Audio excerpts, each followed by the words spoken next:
Welcome to another exciting episode of the Andre The Beast Crayton Show with no other than the After Thanksgiving special with no other than Indiana Zone, the new R&B sensation itself. Forecast. What's up, guys? What's happening? What's happening? What's happening? Man, look, I'm happy as hell. I just had Thanksgiving dinner, and now you guys are here as well. I couldn't ask for a better After Thanksgiving special. Sure.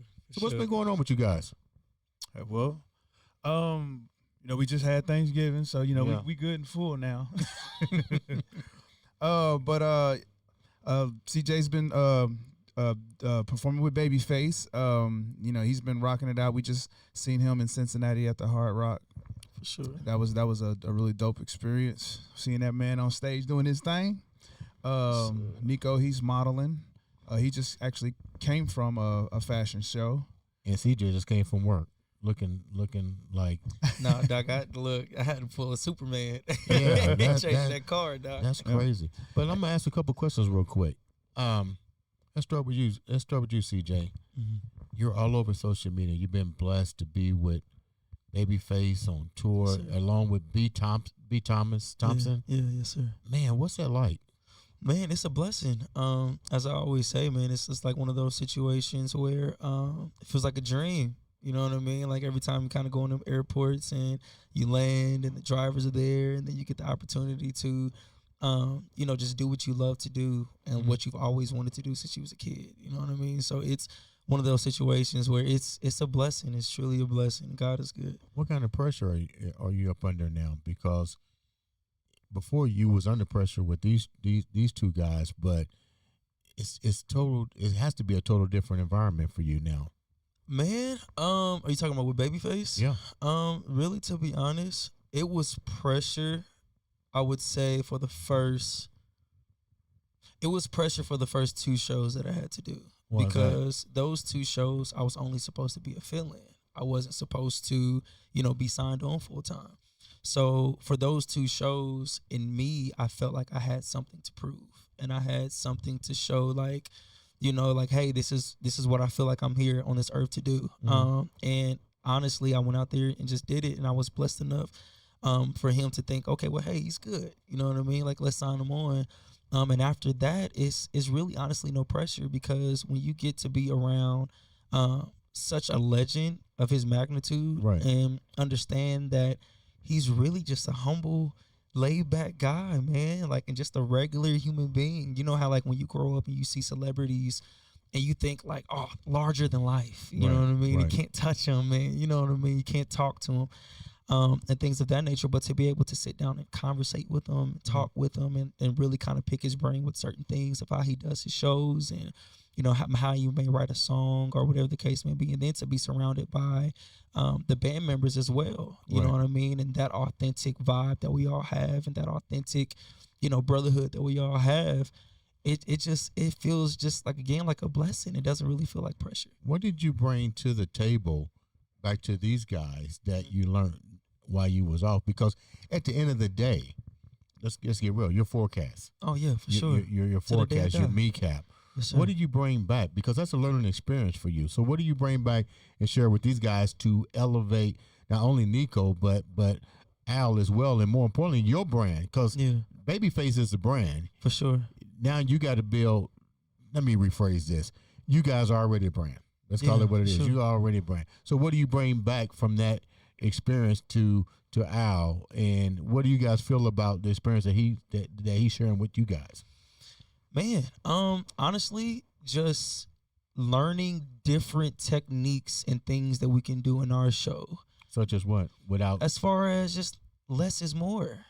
Like, we don't have to necessarily go on there and how we used to do jump on speakers and you know what I mean, and like pelvic thrust. You don't want to have knees like mine. Yeah, man, listen, man. But honestly, though, like, even though that's great, you know, that's a form of entertainment. Like, that's amazing. But learning from Boss, from Babyface, all you have to do is just do what God blessed you to do.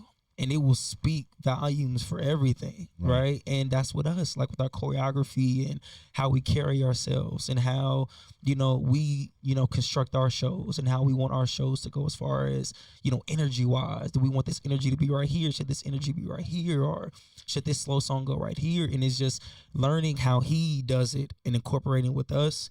You know what I mean? That's what I feel like it kind of brings back to it because it takes our show to the next level. What do you think about that?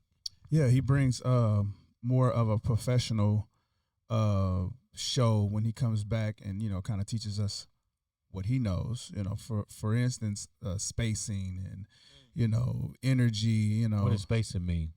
So like spacing would be like, you know, somebody's got to be center, you know, you can't be off to the left too much, can't be off to the right too much. You know, of course, you know, they X the mark out, but you got to be conscious about it, you know. Yeah, did you see that guy that went viral? That entertainer that's a singer? And He's talking about Lloyd. Yeah. And he spent and fell. Yeah. Man, but that's not his fault. That's not his fault. If you watch the video and watch it slowly, his like the front of his toe is like really long. Yeah. And he clipped it. He just didn't bring his foot far back. Yeah. But then also, you got to think, being on stage in front of hundreds and thousands of people, that adrenaline and that energy gets to going, and sometimes you don't think about the space. Has that ever happened to you guys? Don't lie. Oh, man, yeah. Really? You guys fell on the stage? No, I ain't never fell on the stage. Fall, but I've had things happen. Like what? Things happen.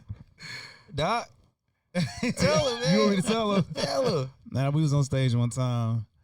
Man, you really want me to tell you this? Hell yeah. I mean, your boy just went viral. I think we was doing the show one time. I'm not going to tell you what show it was because I don't want nobody to go back and watch it. But my pants split. What? My pants split. We was doing some choreography. And, yeah, I think I dipped down, squatted down, and then I heard that initial. Yeah. You never know, no. Did you keep dancing? Oh, absolutely. I finished the show. Nobody knew it happened. Nobody knew it happened. The only people that knew it happened were the guys on stage. Because I was telling them like, yo, I knew because he couldn't move. You know? So we had to change like the whole choreography at that point. And it at a drop of a dime. Really? Yep. That's crazy. Let me ask NEKO a question. He's so quiet. How y'all get him in the band? He's too quiet. Man, NEKO not quiet, man. He ain't quiet. No, he's not quiet. Yeah. How do you feel about being with these guys? It's a amazing experience, honestly. Like, I learned a lot from them as both an entertainer and a man because they're both older than me and they've experienced things that I haven't experienced in life yet. Like, for example, CJ with Babyface. That's being connected to something that's bigger than anything that I've gotten to experience musically. And it's so close and personal. So when I am able to learn from him, it's, you know, you're learning things that you would just pick up from watching on TV from the source.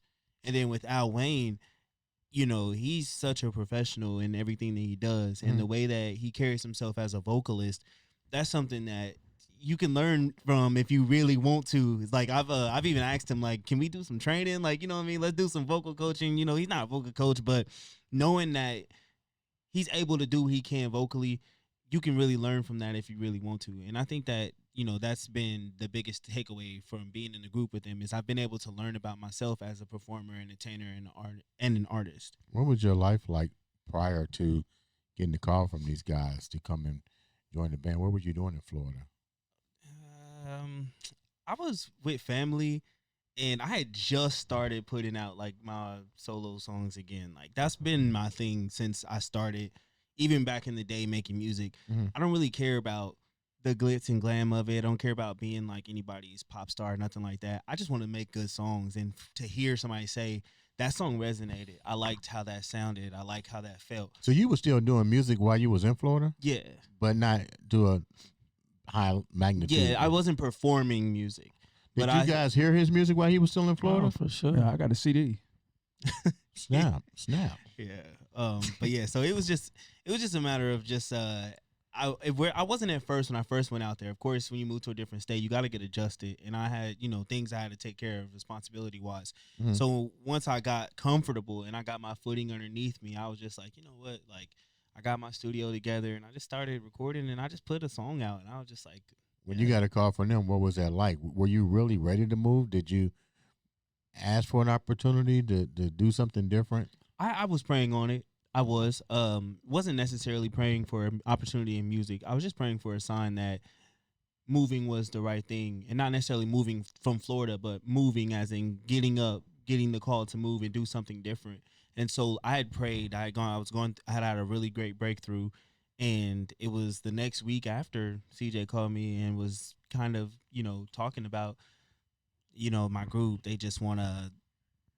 You must add have another you member. must you know what? Let's be real. You must really value these guys.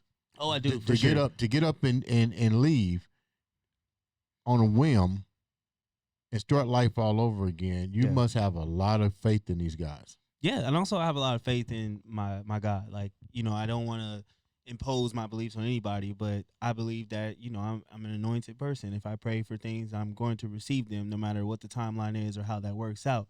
If I pray and say, hey, I need guidance, I need to know what to do, and then I get a call saying, here, come do this, and then everything lines up in order for me to Well, do who it. did you talk to? I mean, I'm just not going to just get up because CJ say, hey, man, come and let's sing with me. I mean, who are you talking to? What did your family say about it? My family, I'm not one of those people that have the biggest support when it comes to Oh. entertainment from my family. So it was more of like, hey, if that's what you want to do, go ahead and do it. All my confirmation came from in here. It was really just, okay, well, I cannot do it, but will I regret that? Am I going to sit back and Well, you're think, still what if I young. would've Why done it? not? You're still young. Go Yeah. out and do it. What made you reach out to him?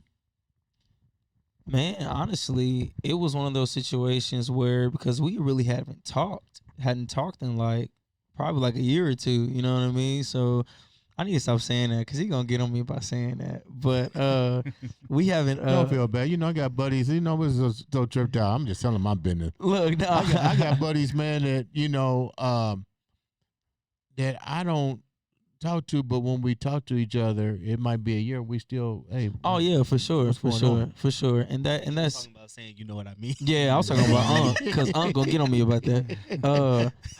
Blooper.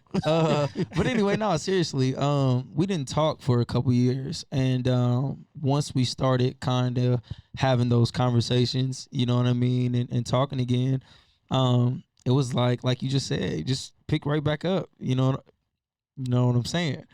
So it was one of those situations where, like I said, I talked to him and I was like, hey man, like, they again Did you talking talk? about. Did you talk to Al first before? No, I didn't. I talked to him because, again, this was something that we've always dreamed about. You know what I Okay. mean? Like doing the music and doing a group, and like he said, like, just being a part of the music industry, and like being able to take care of our families and take care of, our children, and doing what we love to do instead of doing something that we have to do, if that makes sense. Yeah. So it was one of those situations where, like I said, we were just talking about it, man. And it was like, well, what if you talk to the guys and, we can try to figure something out. And he was like, all right, just talk to him, see what happens. I think I called him the next day, if I'm not mistaken. And I talked to him. And, we had a conversation. He was like, go talk to Unc about it. We talked to Unc. And I think when I got back in town from those, show runs that we had a conversation about it. They talked to him and he was locked in. Like he was in there. Yeah. When CJ wind up getting the opportunity to go with Babyface and stuff, and you realize that it's going to be for the whole entire tour pretty much. How did that shift?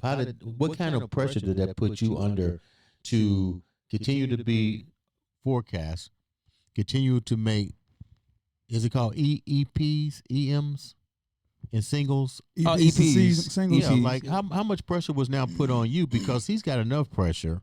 How much pressure was it for you to bring NEKO up to par, still be able to perform? Because let's call it what it is. You wind up getting an opportunity to perform and some stuff by yourself too? Because I be on you guys on social media. I'm like your godfather. I be following you So jokers. it was never pressure because it was always reassured. He's my brother. We talk that it's no matter what, we are gonna always come back to forecast.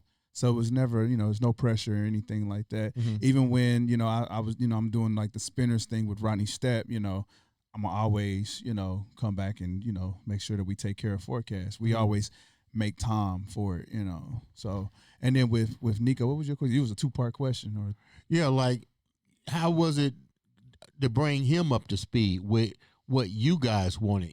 Because you're trying to basically, your father is known for forecasts. You're trying to, so many opportunities are happening for you guys, but the bigger picture is you started forecasts.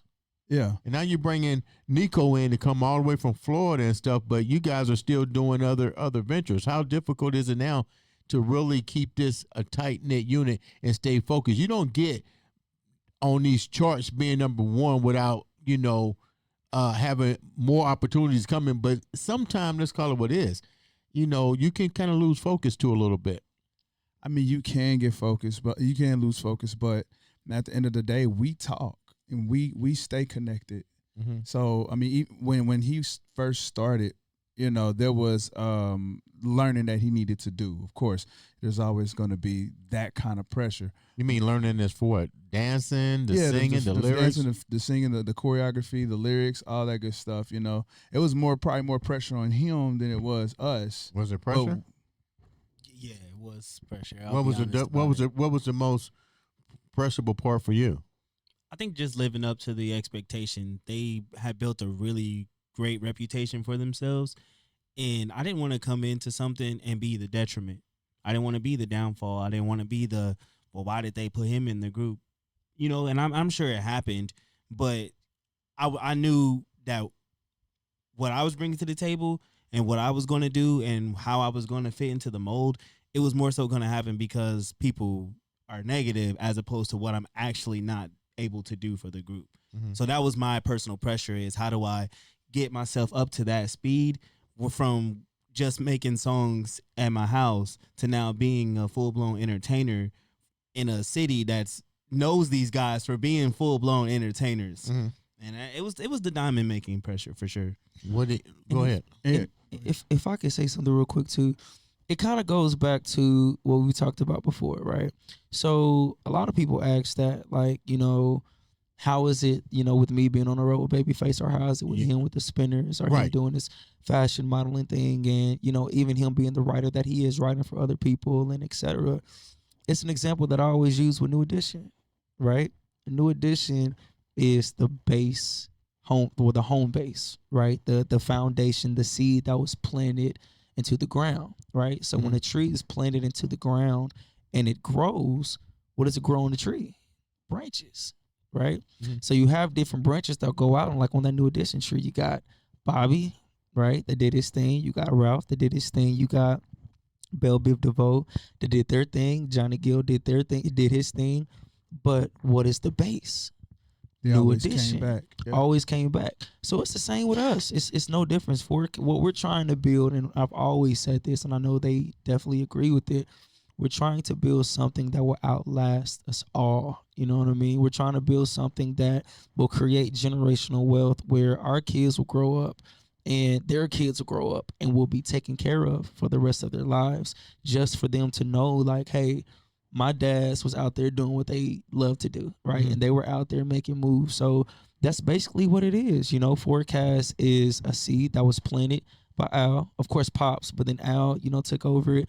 And once that seed was built, right, I came along, and, NEKO came along, and other people came along. And, it was one of those situations where the branches go out, but the base is still Forecast. So it doesn't matter what we do, Forecast is always going to be the home base. Always. What do you think the problem is with today's artists? I mean, some people will listen to this and there's always envy to a degree, because you got a lot of people say, well, I'm doing this. What do you think the handicap is with artists today that just can't seem to get to that threshold? It's not enough patience. It's not enough patience. And I mean, they can speak for themselves, you know what I mean? But I'm even talking to myself, because when I was younger, as a kid, I was always worried about when am I gonna get a record deal, right? When are we gonna get signed on? When is somebody gonna see us? When are we gonna do this? When are we gonna do that? But growing up, I didn't realize that you're so in love with the end result, right? And you're so in love with getting to that final result instead of falling in love with the process. Because what the process does is it grows you and it matures you, and it puts you in a mindset of understanding that maybe I have to go through these things so I can be what I want to be. And I feel like if a lot of artists, and if I could tell my younger self as an artist, patience, because once you have patience and you understand patience, everything happens on time for a reason, right? Our time sometimes may not be the best time that we have, but when it happens, we have to be prepared. You got to be ready, and you got to be willing to take that call. So, I mean, of course, they can speak for themselves, but I would say patience, the main thing. I would say more or less, and everything he said is true, by the way. Everything, I agree with everything he said, but relevance and work ethic. A lot of these artists, they don't put the work in, that they should. They think that, well, I can just do this and then I'm gonna blow up, or I can do that and I'm just gonna blow up. No, you gotta do interviews. You gotta be in the movers and shakers' ears. You know what I'm saying? You gotta be talking to the promoters. You have to stay relevant. And if you're not relevant, if you disappear and you're out of sight, out of mind, then you'll never make it in this industry. This industry is quick, and it's what are you doing right now? What do you got to say about that? Yeah, I agree with both of them. And I think also it's a matter of knowing exactly who you are and what you want. It's easy to look at what the next person has going on and go, dang, I wish. But do you actually even want that? Like for me, I've always known I don't really want to be the biggest pop star to ever do it. If it happens, it happens. And I'm going to be ready for it, like Al said and like CJ says. But what I want is to create something that someone goes, that is it. I love that affected me in this way. You don't have to be the biggest pop star in the world for that. So you can be okay with where you are in your journey if you understand who you are and what you want, and not just get caught up in, well, if I'm making music, I have to be the person who gets signed to the biggest record label with the biggest record deal in the world and blah, blah, blah, blah, blah, blah. No, the guy who wants that should go for that. And you, as who you are and what you want, and if that's what you want, then you have to want that for yourself in your own way. So I guess in other words, you need to figure out, have a clear mind and figure out exactly what destination what journey you're trying to follow. Let's go to this question. You guys are MECAP. What made you decide to be MECAP artists and decide with a label, period? Because most people, there's always that conflict between signing and non-signing and being an independent. And let's start with you, CJ. What's your take on all that? Honestly, I mean, the reason I know he was joking about it, it wasn't that much. I wasn't blowing him up that bad. Like I was hitting him up periodically when we have shows. But I saw what Unc was doing with MECAP. And I saw, Did you know about him prior? Did either one of you guys know about him prior? I knew of him. I didn't know, you know what I mean? Of course, he can speak for himself, but me personally, I didn't know him personally. I just knew of the accomplishments that he's done. I knew him just for simply, his name being known really in the music industry as far as in Indianapolis and Indiana, just the world in general. And so, like I said, when I saw him on Facebook, I did my research. I looked him up on Google. I typed his name in, the typical stuff that you would do. And everything was legit, man. I saw it for myself. And once I saw what he was doing for Damon, when Damon was opening up for so many people, so many artists, and then I saw what he was doing for Kelsey. Those are the main two that I saw. So I kind of felt the same way for us. Like I felt like we should be on those stages. I felt like we should be in those lights because we were putting in the work. Did you guys reach out to Kelsey and Damon because you knew them and say, hey? No, me personally, I didn't because I didn't know them personally. Did you know them? So I had ran into Uncle Sid and Damon because they had called me to run sound for them. Oh. And I seen how Uncle Sid was managing Damon. And I was thinking to myself, man, listen, if I needed a manager, that's how I want my manager to be, because he was on me, make sure that Damon's stuff was there, on his stuff was ready and on time, make sure his sound was good, like he was on top of me. And me being a natural leader and a manager, because I had managed Forecast and made sure that we were doing everything from the bookings and everything, I got tired of doing that, and I needed somebody to take that role. And Uncle Sid was the perfect person to take that role. And I like you said that, because most people would not have the foresight to, because this is you guys' creation. So let's put it like this: most people would not hand the keys over to somebody else. That speaks unselfishness on your part, but it also speaks maturity and the growth mindset that you saw the bigger picture for you and CJ and NEKO. Right. I couldn't be an artist and a manager at the same time, because one would take over the other. Like when we do shows, I had to be the manager and the sound man and the artist. And it was pulling me in too many different directions, so I had to make a choice. Did you talk to CJ about the choice? Man, I was getting on him about it. He was tired of it, man, because at the end of the day, like, was it really cramping his skill as an artist? Man, to be honest, and I'm just to be completely candid, I feel like it did take away from that, because his focus should have been on just singing and performing, because I mean, vocally, we all can handle our own. We can all do our own. You know what I mean? There's no question about it. I will put us up against anybody. You know what I mean? But Al's vocals, man, it's different.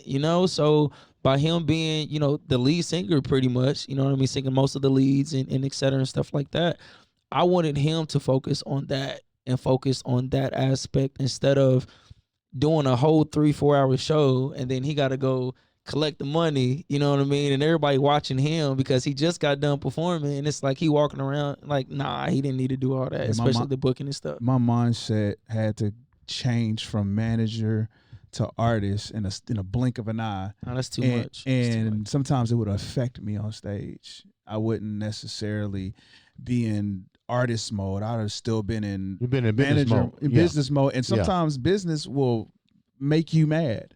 And I would step on that stage with that stuff on my mind.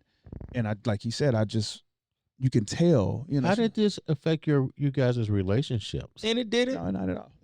Man, we don't listen, man. Like, I know a lot of people gonna see this interview, man. We don't have problems, man. I mean, it's a brotherhood, man. And of course, in any brotherhood, any friendship, anything like that, you got to hold your brother accountable. You got to hold your friend accountable. And one thing I've always told him is I looked up to him. I still do to this day. You know what I'm saying? On certain standpoints of what he does and how he performs. Like NEKO said, his vocal ability and all of that. And me being the protective guy that I am and the caring guy that I am, when I love somebody, I love them. So I wanted him to just do what he was blessed to do, right? And I didn't want him doing all that. So having that conversation, like it was just little bro to big bro. Like I was telling him, like, man, you don't need to be doing that. You need to be focused on this.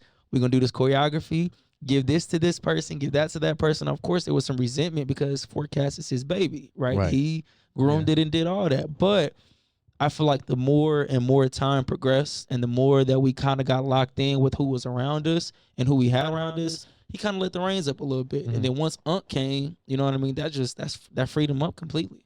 How did you approach Unc to take over? We all, just sat down and had a conversation. I talked to him about, what my visions and goals were with Forecast and, what, I let him know exactly what I was doing. And he was like, oh, no. Listen, I'll handle that. I'll do this. I'll do that. You don't have to worry about that. You just focus on being an artist and he'll take care of the rest. And I had already seen how he, was, managing Damon. I have full confidence that he could, handle that. How did it sharpen your game? It did, man. Listen, I was able to, focus on, being a lyricist. I was focused on my body. I was focused on, vocal ability. I was able to, focus on just the overall show. And now, I feel like the show is a lot better. especially with CJ being on with Babyface and bringing all that back.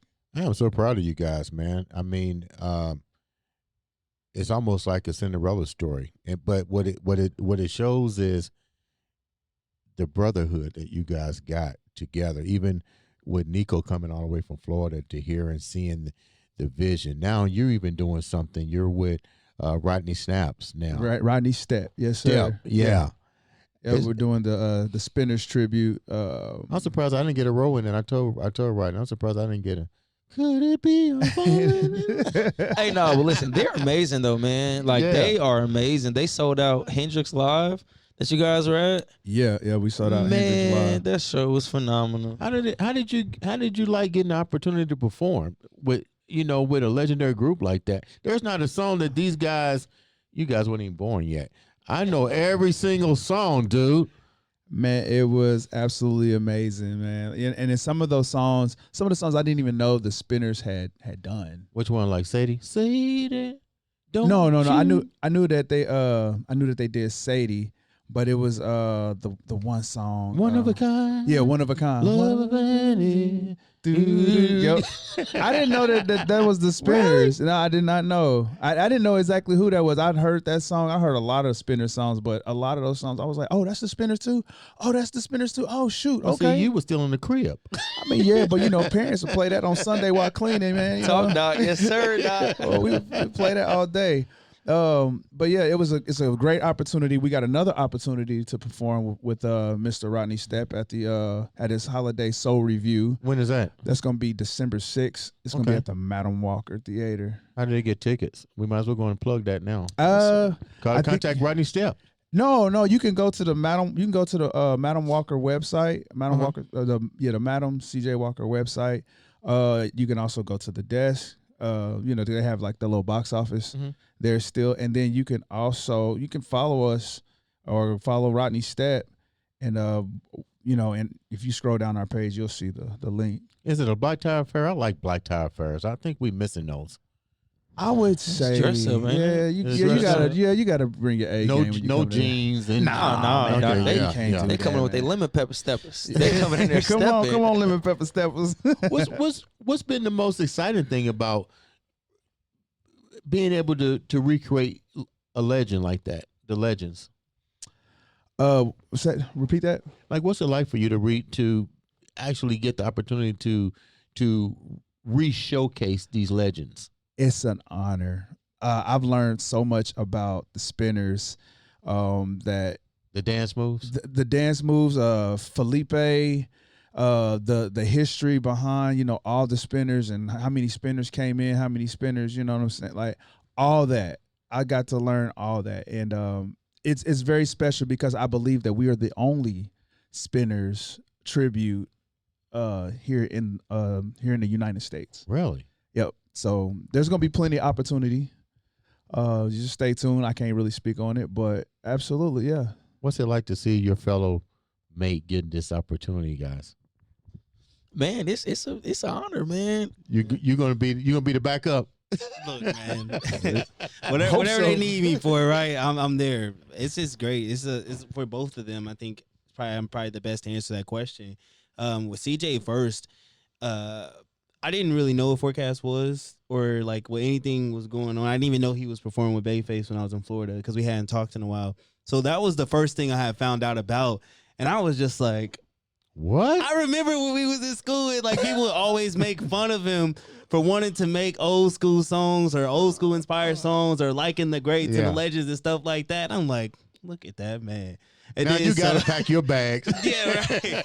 So then, so being able to experience that and watch that, blossom, man. I'm one of those people that's like, it take a lot to get me to hate on you.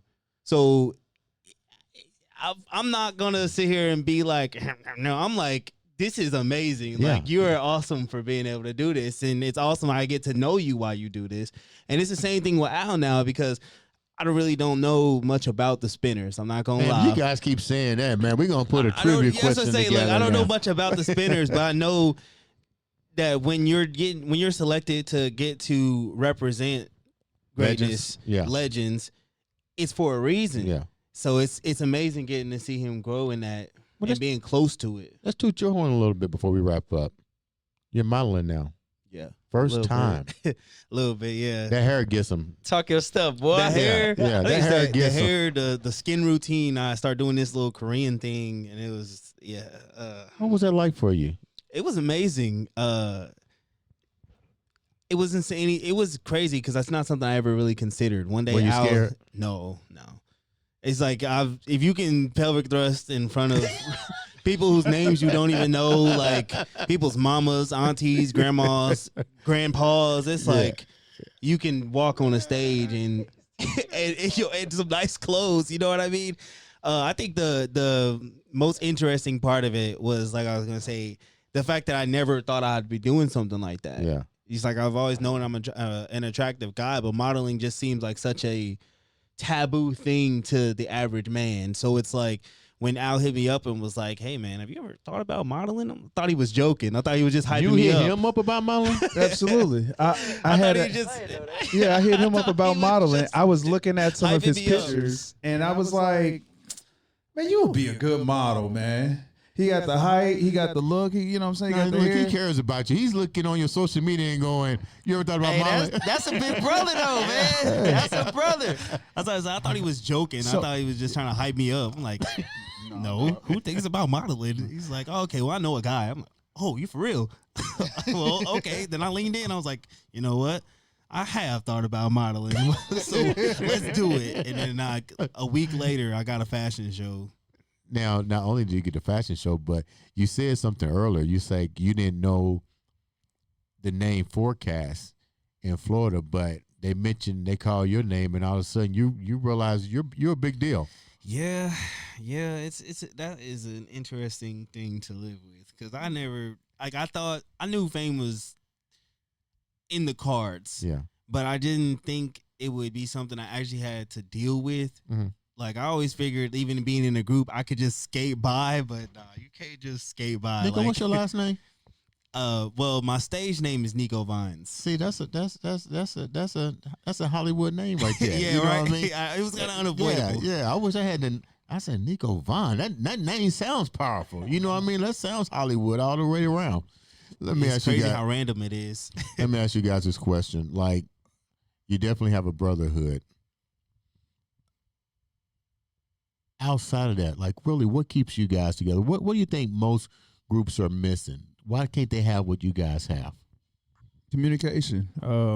Like he said, holding each other accountable.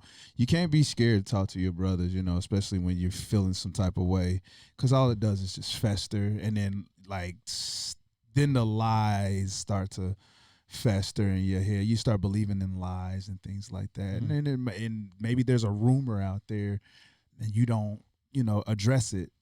Communicate, be transparent. That's what's kept. Well, I speak for myself. They can speak for themselves. But I feel like that's what keeps us tight. Okay. What are you going to say, CJ? Man, just also simply too maturing and being grown. It's one of those things, man. In any relationship, friendship, brotherhood, like he said, you have to be willing to have those tough conversations. But it's your approach too. I feel like that's a lot of things that kind of can go wrong in a conversation, because in groups, you'll get that one person who just gets the biggest head in the world, or everybody may be feeling themselves because y'all got success or whatever the case may be. And it gets to a point where it's just like, I'm too good to talk to you, or I'm too good to listen to you, when that's never the case. Like, we all have to have some type of humility and understanding that nobody's big. And that's one thing we do understand. Nobody's bigger than Forecast. Nobody. Like, we all literally play a role and a pivotal part in this, man, because it's one of those situations where, like Al touched on earlier, I mean, granted, can he, go on and pick out two other guys and stuff like that? Yeah, he can, man. But at the end of the day, it's not going to be the same as the unity that we have, because it's one of those things where the work that we done put in them headquarters, them late night rehearsals, and all of that stuff still sticks. Even with past members, man. Like, it's all love. Like, it's everybody plays a role in what we do, and what the bond and the brotherhood that we have is just. I feel like what's missing in groups is just people being grown and not having legitimate conversations and good conversations. I like what you said. Almost like from the movie The Temptations, Nobody's Bigger. Oh, for sure. Yeah. Absolutely. And he told me that. He Yeah. told me that ain't nobody bigger than the group, because when you get somebody that's bigger than the group or think they're bigger than the group, that's when the group goes right downhill, man. And ain't nobody got time for that, man. We all need each other, plain and simple. We can do it by ourselves, but do we want to do it by ourselves? You know what I mean? Mm-hmm. My last question. You guys just released a beautiful ballad. What was that like?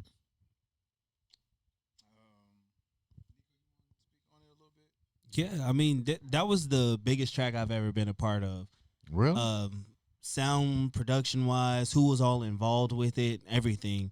So I think for me, and I think for all of us, hearing ourselves sound that good and that full and that big, it was magic. I say it's like the bridge when we all are doing the background vocals. I feel like it's like angels Like in he a grinning choir like crazy. singing. Here you go. Here you go. I feel like it's like angels, like, because it's just like the harmonics, the way everything just blends together, and the way we all feel, and the way it sounds like we all feel when we're making that song, like we understand exactly what we're singing about.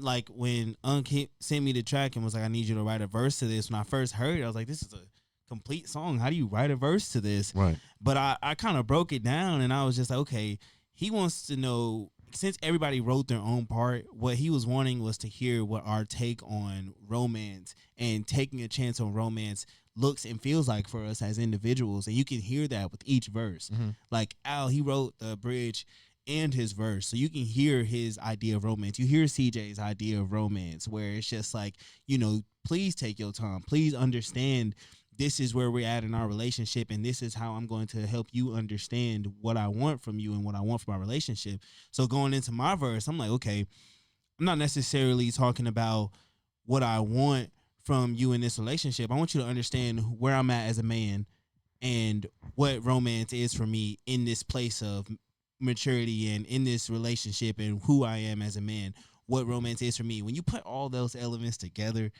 man, it's a silky ballad. It's a powerful Y'all ballad. gotta check it out. Y'all have Right. it already. So let me ask Al, what was your take on that when you wrote your lines and so forth? What was you going through? So yeah, the lyrics that I wrote came from a very, very personal experience in a personal place.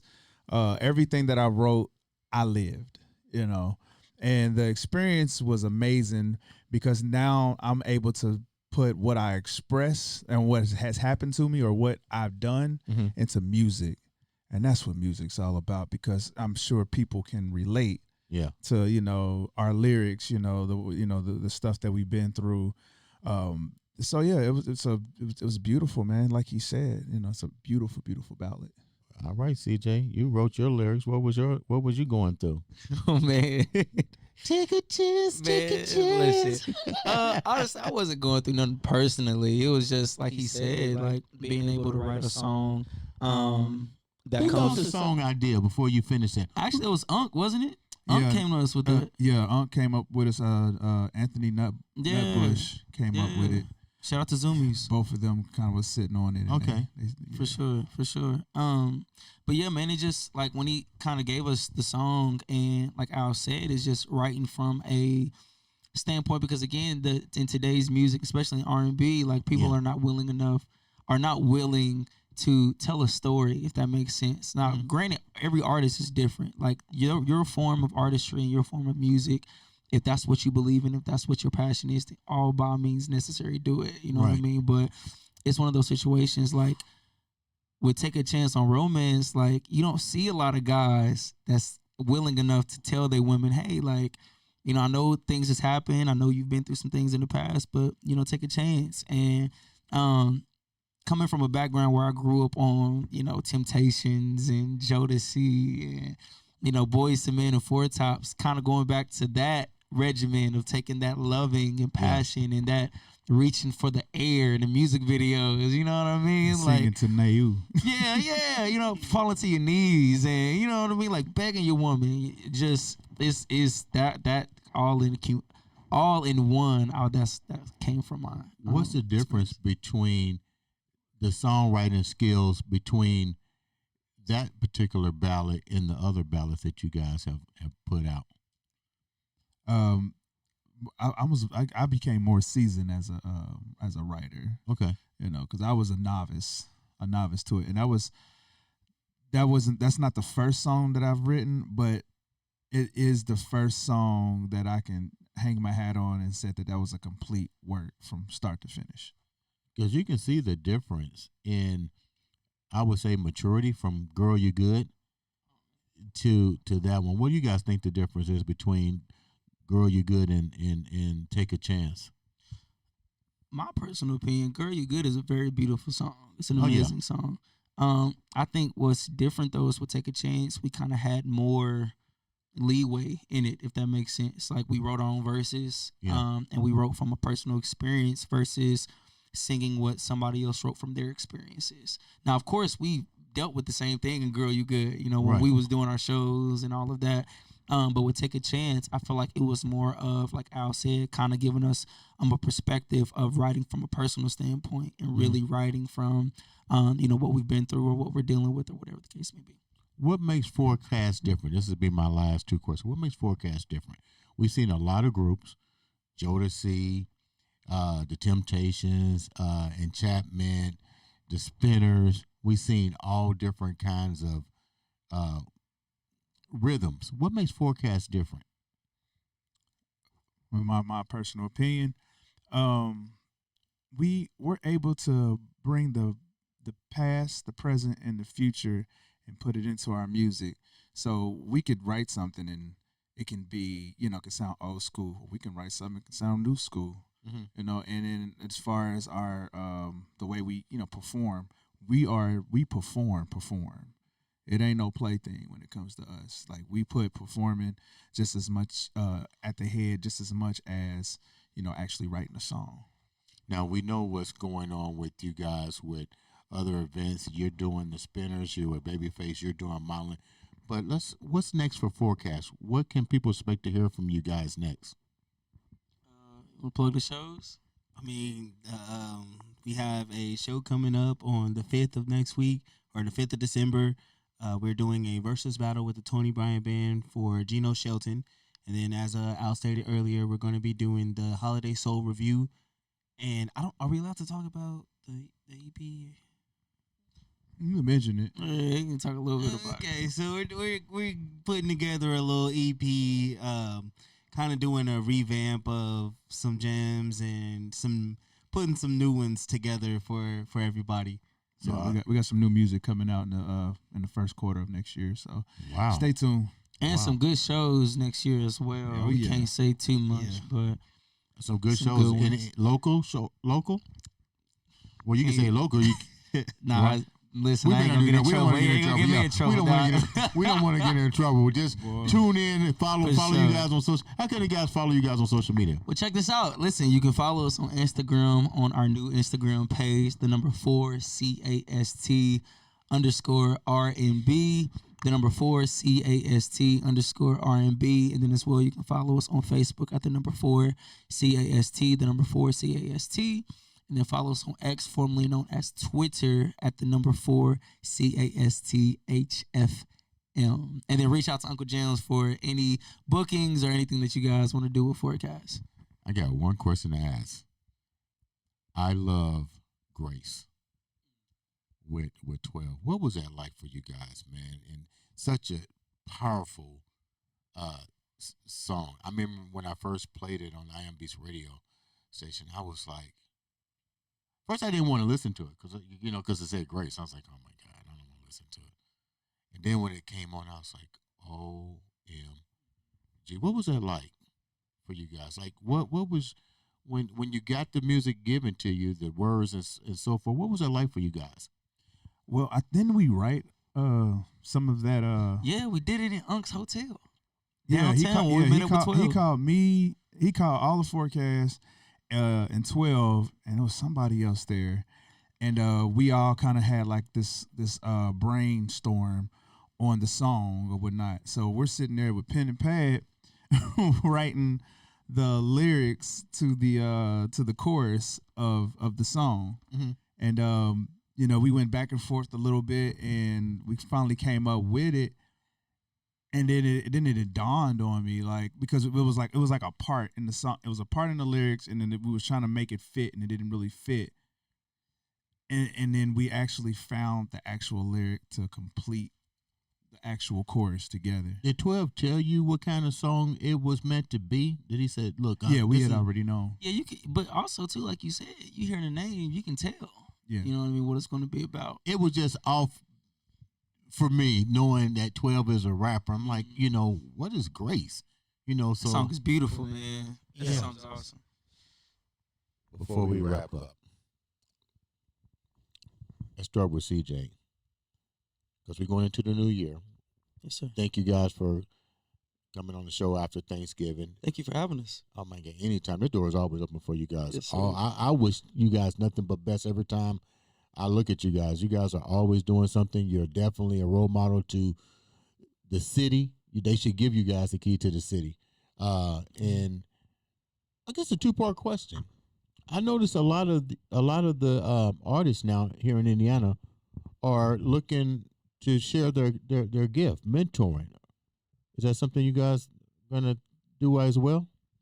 Absolutely. Yeah, for sure. For sure. We actually went to a couple schools, what was it, last year? Yeah. And talked to the kids, went to different classes and got a chance to sing for them. What's the young people's oh response? my gosh, man, it was amazing, man. I'll never forget. There was a lot of questions. Yeah, and remind me, there was one class that we was in where there was this little boy, and he was really shy, man. He was really shy. And the teacher had told me, I think she had told you, I think he was talking, I don't know what she was doing. I think he was talking to somebody. But the teacher told me he brings a keyboard to class every day. Really? Yeah, so I told Al and told, you know, the other people that were there. And basically, you know what I mean? I was just like, man, he got a keyboard. I said, we should hear him on the keyboard. So he brought the keyboard out. Man, he'll tell you, man, dude got the pluck, and it sounded good. I was like, wow. It sounded good. I mean, how old was he? Probably no more than Like 7 or 8. Yeah, man, he was a kid. And Like a little prodigy. man, and he was so shy. You could tell he was just so shy. But then when he started playing that piano and saw our reactions, oh man, he loved it. Confidence. Yeah, the confidence went crazy. So I would say, yeah, we would definitely love to do more. So of they that. can still reach out to you guys that way if they, you know, you always, guys man. can make guest appearances at schools and Always, mentorship. Always. Yeah, I think they reached back out to us one time, and we was not able to do it because we already had prior engagements. But I'm sure they'll reach back out eventually. I think what would be dope is if we all, you know, could go back to our high schools. You I'm know getting what ready I to ask mean? that. Have And- you been invited back to the high schools? Man, actually, I was in talks with it like last year, Mhm. but things kind of didn't go well because the schedule conflicts and all of that. Yeah. But I feel like if we like him going back to his high school, us going back to our high school, and like being able to talk to the kids, That would and be stuff. so Yeah. dope. man, that'd be Funny amazing. story. I know you want to wrap up, but we we're fine. actually did as East 97 go back to our high school. It's on We YouTube. did. It is. And we did a song we should not have done at school. Yeah. And there was a part where we said a lyric we should not have said, and you can hear one of the moms in the video go, "No!" And she was sitting right in the front. But even speaking of that, like that just shows like we were passionate Oh in what my we did, gosh. man. Yeah, Like yeah. we didn't care about, because a lot, like when you graduate high school, you'll get you some people that don't mind going back, right? But then Right. some people is like, man, I'm not going back to there. Like we gone. Man, we didn't care, man. We had the opportunity, and just like that, Yeah. we were the first ones, and I believe the only ones in Warren Central history to ever perform at prom. Really? Ever perform. We performed at Jodeci. Come and talk to me. Wow. Yeah, man. Yeah, that's crazy. Just talk about memories. Do me a favor. I want each one of you guys to leave the viewers with an inspiration. So when they go into 2026, they can have that same drive that you guys had. Let's start with you, CJ. I would say this, right? Take care of your mental health. And I feel like we all can agree and attest to that. Take care of yourself. It's okay not to be okay. All right. It's okay to talk to people about how you feel. It's okay with venting about how you feel. But always remember, what you go through at the point in time of what you're going through doesn't dictate what's going to happen in the future. So what's happening right now is not going to carry on until that next day or the next day or the next day if your mentality is changed, right? So always stay positive. Always keep positive people around you. Always be real to yourself and take it easy on yourself, right? Don't go so hard on yourself. Give yourself grace. Give yourself time. Give yourself patience, and understand that everything is a process, right? And if nobody's told you that you're amazing, you're amazing. And if nobody's told you they love you, we love you. Hey, I like that. I was saying going in 2025, this was always told to me, always be authentically you. And in the process of you being authentically you, if someone tries to copy you, don't take it as an insult. Yeah. Take it as a compliment, because you're inspiring somebody to do something that you're doing, and you're doing something right. And when them haters start coming, just know you got your finger on the button. You're doing it. Yep. And I want to say, have faith in your testimony. We're all being used to be a part of a narrative, a part of a bigger story. Have faith in your role, and make sure that you're doing everything you can to make sure that you're proud of the role that you're playing, and you're proud of who you are. Ladies and gentlemen, thank you guys for taking time out to bless me after Thanksgiving special. Make sure you guys go into the event that's called the what is it again? That you guys. Oh, you All Stars. We got All Stars December 5th for the Tony Bryant Project versus, and then December 6th, which is the following day, we'll be at the Rodney Stepp Holiday Soul Review. Make sure you guys come and check us out there. Make sure you guys go check that out. Click that button. Subscribe, like, share, follow. Click that button, because sometimes all it takes is one click to make a difference in not only your life, but somebody else's life. This has been another, and I do mean another, exciting episode of the Andre the Beast Crayton Show.